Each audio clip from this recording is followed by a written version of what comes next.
Welcome students.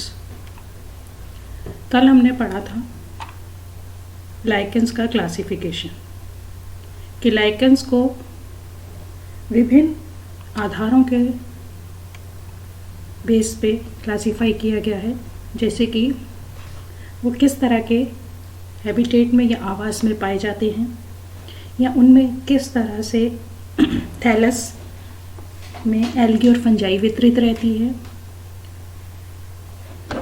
या फिर कौन सी उसके अंदर फंजाई पाई जाती है। इस तरह से हमने लाइकेन को क्लासिफाई किया था। क्लासिफिकेशन के बाद आज हम शुरू करेंगे कि लाइकेन्स के अंदर जो थैलस पाए जाते हैं, जो हमने कल क्लासिफिकेशन में भी देखे थे कि फ्रूटिकोज लाइकेन पाया जाता है, क्रस्टोज लाइकेन पाया जाता है, फॉलियोज लाइकेन पाया जाता है, फिलामेंटस पाया जाता है। उन सब की संरचना किस प्रकार की होती है, यानी कि यदि हम उनका सेक्शन काटें तो वो किस तरह के दिखाई देते हैं, इंटरनल स्ट्रक्चर उनका कैसा दिखाई देता है।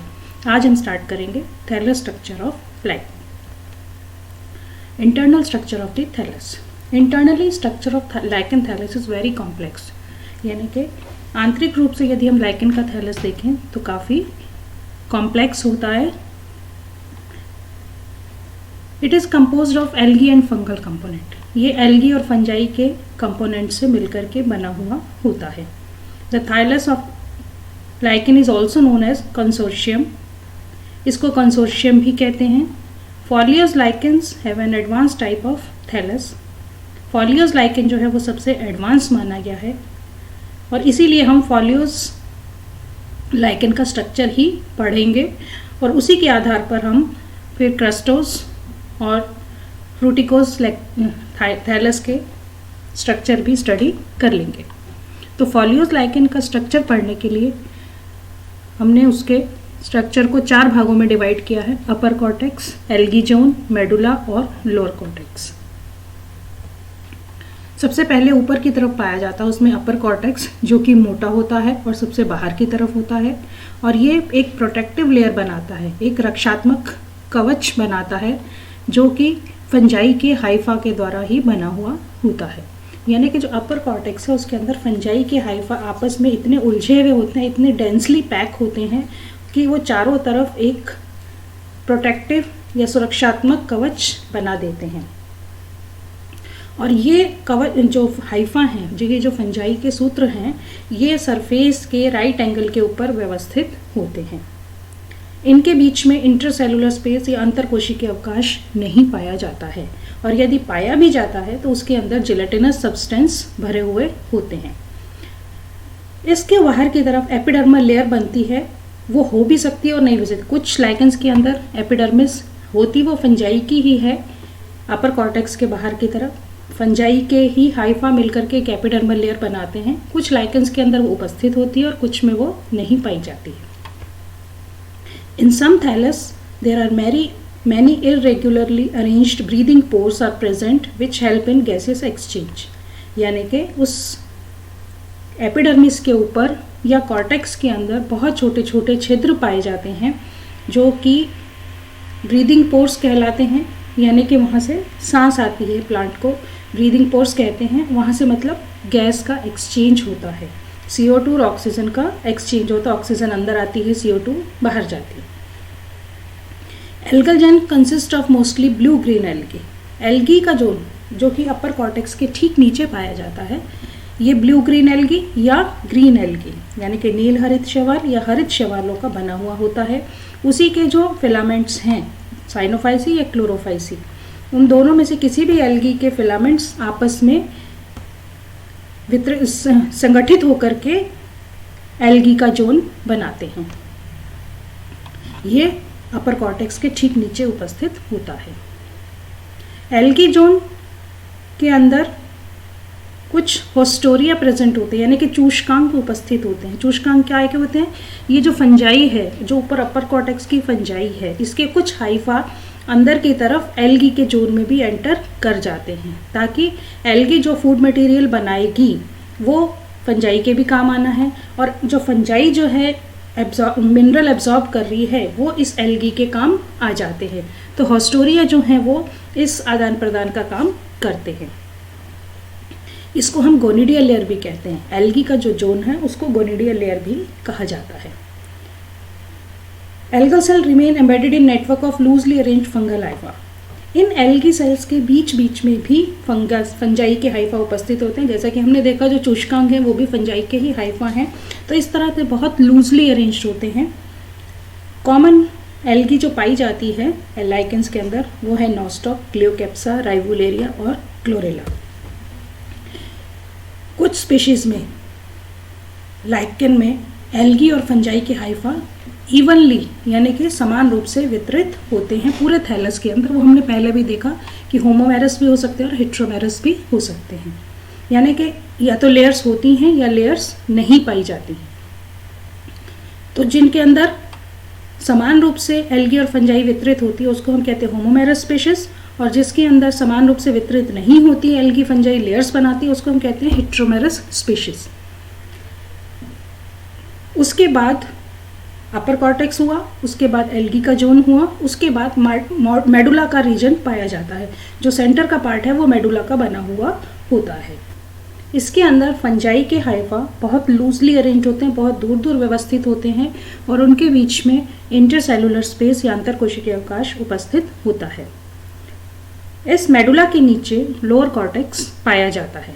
उस लोअर कॉर्टेक्स के अंदर भी फंजाई के ही हाइफा होते हैं, फंजाई के ही सूत्र, कवक सूत्र पाए जाते हैं जो कि बहुत डेंसली या क्लोजली पैक होते हैं, आपस में एक दूसरे से पूरी तरह से गुथे हुए पाए जाते हैं। ये हाइफा जो हैं सरफेस के आधार के पैरेलल रन करते हैं।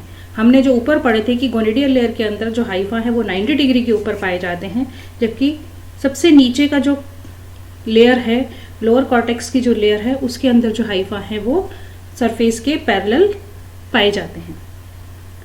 इस सरफेस से नीचे की तरफ कुछ राइजोइड्स जिसको हम मूलाभास कहते हैं जैसी संरचनाएं निकलती हैं जो कि सबस्ट्रेटम के अंदर एंटर कर जाती हैं। इनको हम राइजीन्स भी कहते हैं। These are called rhizines. और ये राइजीन्स जो हैं वो थैलस को आधार से अटैच करके रखते हैं। इसके अलावा वाटर, मिनरल्स और सॉल्ट्स का एब्जॉर्प्शन भी, अवशोषण भी करते हैं। पानी का, मिनरल्स का, खनिज का और नमक यानी कि सॉल्ट्स का, विभिन्न प्रकार के सॉल्ट्स का अवशोषण करते हैं। कौन? राइजीन्स जो हैं वो थैलस के लोअर कॉर्टेक्स के लोअर सरफेस के ऊपर पाए जाते हैं। वो फंजाई के ही सूत्र होते हैं जो कि 90 डिग्री के ऊपर आधार में एंटर कर जाते हैं। तो ये तो था फॉलियोस लाइकेन का एक स्ट्रक्चर जिसको हम इस डायग्राम की तरह सहायता से और अच्छे से समझ सकते हैं कि अगर हम सेक्शन काटें फॉलियोस लाइकेन का तो हमें सबसे बाहर की तरफ ये कॉर्टेक्स की लेयर दिखाई देती है। इसके बीच बीच में इंटरसेलुलर स्पेस नहीं होते हैं। ये फंजाई के सूत्र हैं जो कि आपस में एक दूसरे से गुंथे हुए हैं। उसके बाद नीचे एल्गी का लेयर पाया जाता है। ये एल्गी के लेयर के अंदर आप ये देख सकते हो ये जो गोल गोल कोशिकाएं हैं वो एल्गी की हैं। इनसे 90 डिग्री के ऊपर ये बीच बीच में आपको फंजाई के हाइफा भी दिखाई देते हैं जो कि हॉस्टोरिया या चूष्कांक का काम करते हैं। उसके नीचे मेडुला का रीजन जो कि सेंटर रीजन है, इसके अंदर फंजाई के हाइफा जो हैं वो दूर दूर व्यवस्थित होते हैं। सबसे नीचे लोअर कॉर्टेक्स होता है जहाँ पर कि फंजाई के हाइफा क्लोजली पैक होते हैं। उन्हीं से नीचे की तरफ आधार में राइजीन्स निकलते हैं जो कि अवशोषण का काम करते हैं। तो ये एक बेसिक स्ट्रक्चर है फॉलियोस लाइकेन का। उसके बाद अगर हम क्रस्टोस लाइकेन देखें जो कि पपड़ी नुमा होता है, क्रस्टल लाइकेन जो है वो फॉलियोस लाइकेन जैसा ही होता है। केवल डिफरेंस इतना होता है कि इसके अंदर लोअर कॉर्टेक्स नहीं पाया जाता। ये आप देख सकते हो ये अपर कॉर्टेक्स जो कि फंजाई का बना है, फिर उसके बाद ये गोनिडियल लेयर की जोन जो कि एल्गी की बनी होती है, फिर ये लूजली अरेंज्ड मेडुला और यहाँ पर नीचे राइजीन्स उपस्थित हैं। ये राइजीन्स है। यहाँ पर लोअर कॉर्टेक्स नहीं पाया जाता और ये राइजीन्स जो हैं वो एब्जॉर्प्शन का काम करते हैं। तो अब सिर्फ फर्क कितना रहता है क्रस्टोस लाइकेन और फॉलियोस लाइकेन में कि क्रस्टोस लाइकेन के अंदर लोअर कॉर्टेक्स अनुपस्थित होता है। उसके अलावा तीसरा आता है जो मेन इंपॉर्टेंट है, वो तीन ही हैं, फॉलियोस, क्रस्टोस और फ्रूटिकोस। तो फ्रूटिकोस लाइकेन जो है हमने पहले कल स्ट्रक्चर में जब पढ़ा था कि फ्रूटिकोस लाइकेन जो है वो सिलिंड्रिकल होते हैं और वो हैंगिंग होते हैं, किसी भी आधार से वो लटकते हुए दिखाई देते हैं। तो उनका जब हम सेक्शन काटेंगे तो वो भी हमें गोल दिखाई देगा। जब गोल सेक्शन दिखाई देगा तो ये डायग्राम हमने एक पार्ट लिया है, ये पूरा का पूरा इस तरह से एक गोला बनेगा। उस गोले को जब हम सेक्शन में देखते हैं तो हमें सबसे बाहर की तरफ ये आउटर कॉर्टेक्स दिखाई देता है, उसके बाद ये एल्गी का जोन दिखाई देता है जिसके अंदर की ये चूषकांक दिखाई दे रहे हैं, और बीच में ये मेडुला का रीजन होता है। क्योंकि ये गोल है तो ये सेंटर पार्ट होगा, इसके अंदर ये फंजाई के हाइफा उपस्थित हैं। तो ये ऊपर नीचे हमें एल्गी का जोन इसलिए दिखाई दे रहा है क्योंकि ये गोल स्ट्रक्चर है, तो इसलिए हम इसको कहते हैं पूरा आउटर जोन, फिर ये एल्गी का जोन और ये मेडुला। तो फ्रूटिकोस लाइकेन जो है वो सिलिंड्रिकल होते हैं, इसलिए इनके अंदर आउटर होता है, लोअर और अपर कॉर्टेक्स नहीं पाया जाता। तो ये थे विभिन्न प्रकार के थैलस जो कि लाइकेन्स के अंदर पाए जाते हैं। मेन हमारे जो सिलेबस में कह लें या जो मेन इंपॉर्टेंट थैलस हैं वो 3 ही तरह के हैं, फॉलियोस, क्रस्टोस और फ्रूटिकोस।